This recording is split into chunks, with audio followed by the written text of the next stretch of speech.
Hello and welcome to this week's episode of the Tiny Brains podcast. I am Kevin Joyce, CEO of Tiny Brains, and with me I've got Peter Graham, the Brigadier of Brains. And every week we discuss five news stories from the latest week in XR. So today we've got five news stories to discuss for you. We're going to kick off with some hardware news first. The big gossip, I think it's still just gossip at the moment, rumors of the last week are a bite dance with the Pico. So Pete, do you want to tell us what's happening there? Yes. So PICO 5 hasn't been officially announced. Never was up until this point. ByteDance and PICO are still working on the PICO, well, selling the PICO 4 in Asia and Europe, but sales have not done very well. And now we've heard the rumor from a new report by the Information is that they've completely cancelled the PICO 5, the new consumer headset from the company, and now they're weirdly going towards Apple Vision Pro territory, which is quite a leap, isn't it? To So say the least. from my perspective, right, that they launched a headset which was capable. Pico is a nice headset. It It is a goes nice well against headset. two.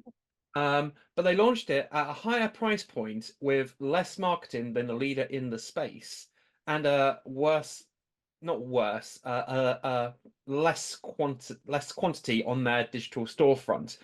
So it was more expensive. It had less games or software available for it and less marketing, and they expected to compete with that headset. I mean, what kind of numbers were they actually expecting for it? And also, they're not in the main VR market, which is the US. They're still Exactly. struggling Yeah. to get into North America, aren't they? Which is where the main sales numbers will be.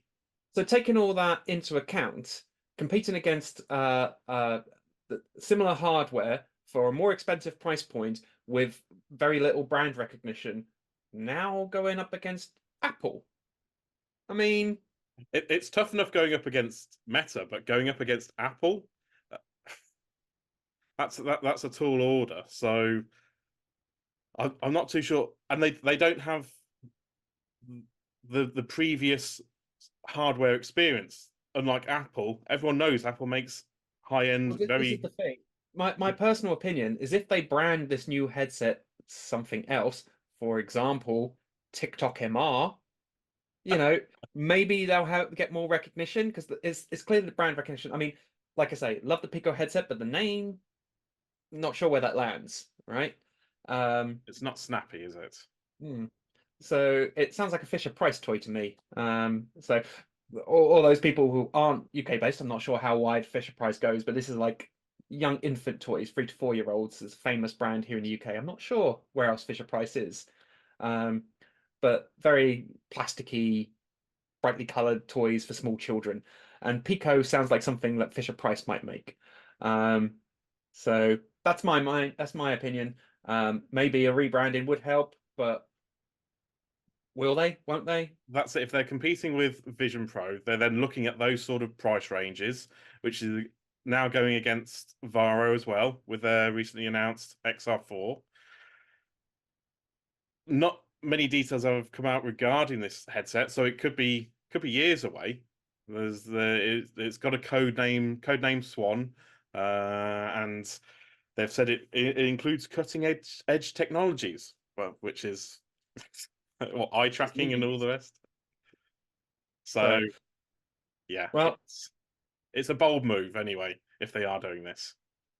best of luck, Bite Dance. I hope you figure something out. Don't leave us. We want more headsets. Uh, but good luck with that. Um, but for the rival that they were going up against, our next story is about Meta. Yes, Hey, yeah. shock. More Meta news, this time from the Ray-Ban front. The Ray-Ban Meta smart glasses. Again, there's no catchy name there whatsoever. They are now adding in what are they adding in? They are AI object recognition. So, as we all probably know, or most people probably know, that the smart glasses they're not AR glasses. They don't have a screen on them or anything like that. It's all voice activated. They've got a camera to take photos and videos, but it's all voice activated assistants. And this is essentially what the object recognition will do. So you can ask it to survey a scene. The blurb from Meta is that look and tell me what you see. And if you see a plant, it will tell you what the plant is. If you see a road sign in another country in a foreign language, it will translate it for you. This sort of thing. So I always saw the Ray-Ban Meta smart glasses, Meta Ray-Ban smart glasses. I'm not sure which way around it is, but I always saw them as basically fancy snapticles. You remember the Yeah, snapticles? yeah, yeah. Yeah. So this, added utility is great. I love it, but I still don't think that it's still a gimmick product, right? It's not. There isn't a Well, huge market for this. that's certainly the main point of the product is to be able to record your fancy videos and photos. The having an AI assistant is, I really see it as a gimmick more than anything else. How many people have actually bought it or use it is probably going to be negligible at best. So the big question is, do we really consider this XR? Oh, It's a uh, camera. yeah. Is it XR? It's you're walking a tightrope there in terms of I wouldn't. No, I'm not sure it is. I'm not 100% sure it is, because XR is all about mixed reality, augmented reality, and VR. So this doesn't really fall into any of those categories, really, does it? Well, hopefully someone watching this will let us know in the comments below that we're wrong and it is definitely XR because must be a because. Why are the Meta Ray-Ban smart glasses XR? Why are they not just fancy cameras on your head? Exactly, exactly. Okay, so moving on, we've got some gaming news. Now, Loads. for those of you who have met me in person, you will probably know that in my spare time, when I'm not wearing a headset, I am an Xbox gamer. And so this one's quite interesting for me. The Xbox Game Pass, which is available on Xbox consoles, PCs, smartphones, fridges, toasters, wherever you've got a screen, basically, is now also available on Quest headsets. Um, that's it. Take it away, Pete. Well, you've essentially explained it in a nutshell. If you know Okay. Xbox and you know cloud gaming, then you now get it on a big virtual screen on your Meta Quest. There are certain caveats. You still need a controller, so you won't be using your Quest controllers at all, and you will need an Ultimate subscription as well. You can't use any of the other subscriptions, so you will still need a Game Pass Ultimate subscription to be able to access all the library on your Quest. So again, right, I'm prepared to be shouted down in the comments here, but I have an opinion on this. So I've been in the VR scene for a long time now, and I was present at all of the initial announcements of the initial Oculus Rift, way back when there was a Xbox controller packaged in the box with it. And one of the showcase pieces then was you can play your Xbox games on a big virtual screen. Okay, technically that sounds great, but I have a really nice big 4K TV with UHD and HDR10 plus, and why would I want to play more pixelated, lower resolution version of those games in a headset? And also, you're then limited to the headset's battery life if the bog standard battery life. Let's talk about say that rather than any extended batteries that you might add on. You're still then limited to a couple of hours before you then got to take it off and recharge.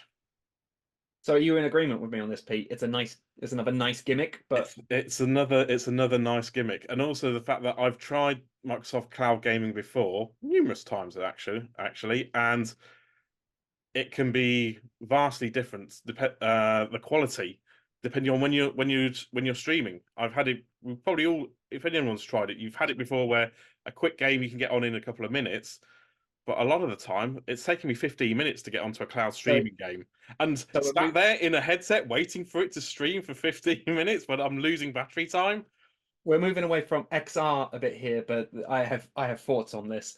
So I've been a Game Pass Ultimate subscriber since launch, and back when they launched cloud gaming, it was much more efficient. It became less efficient here in the UK, at least, Yeah, during a certain court case that recently happened, in which Microsoft sold cloud gaming rights to Ubisoft for Activision Blizzard titles, and it was revealed that at that time they only had space. I think it was for 5,000 connections in the UK, which obviously is very small. However, it used to be much faster. It took seconds to get into games, whereas now, as you say, it can take up to 15 minutes.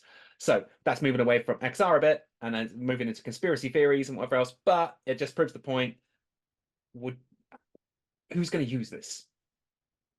It's a nice little addition if you want to play some of the smaller, I would say the smaller indie games that are on Game Pass.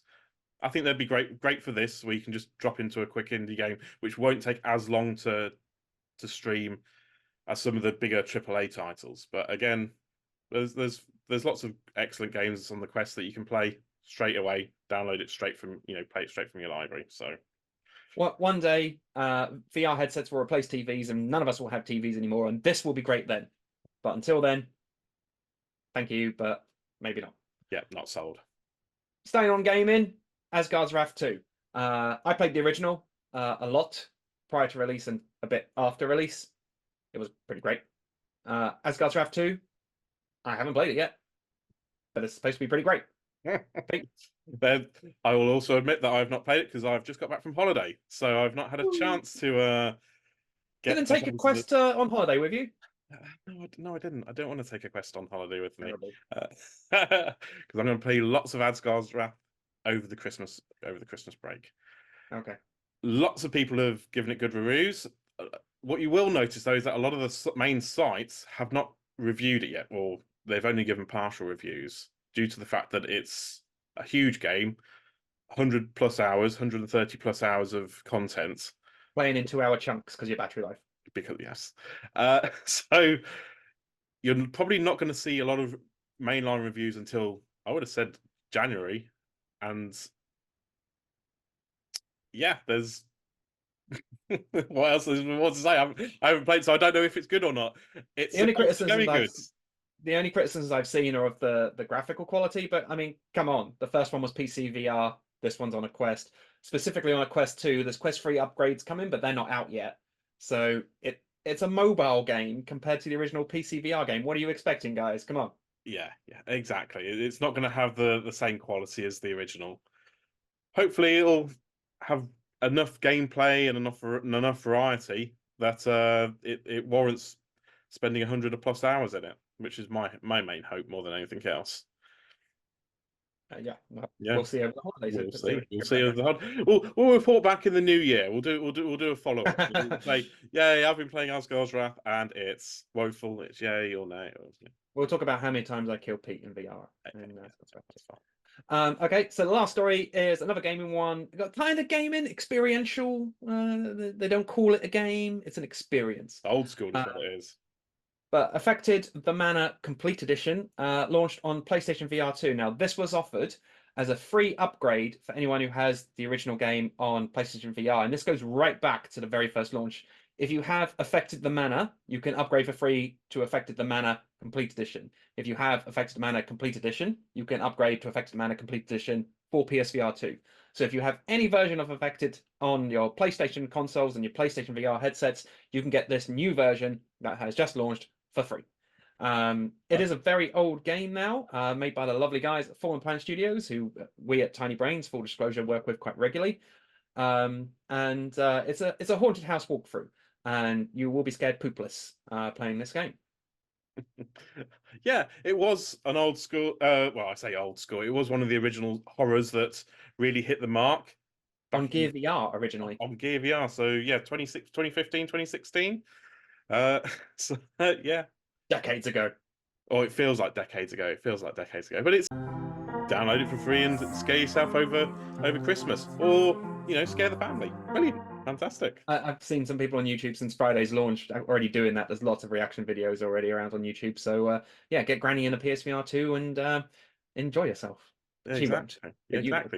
Don't need to do too much because it's a walkthrough. But then there are some the DLC which is included. You've got the gauntlets in there, and you've also got the darkness as well, haven't you? So 2 extra. I really enjoyed the gauntlet when that first launched. Little speed run, get myself.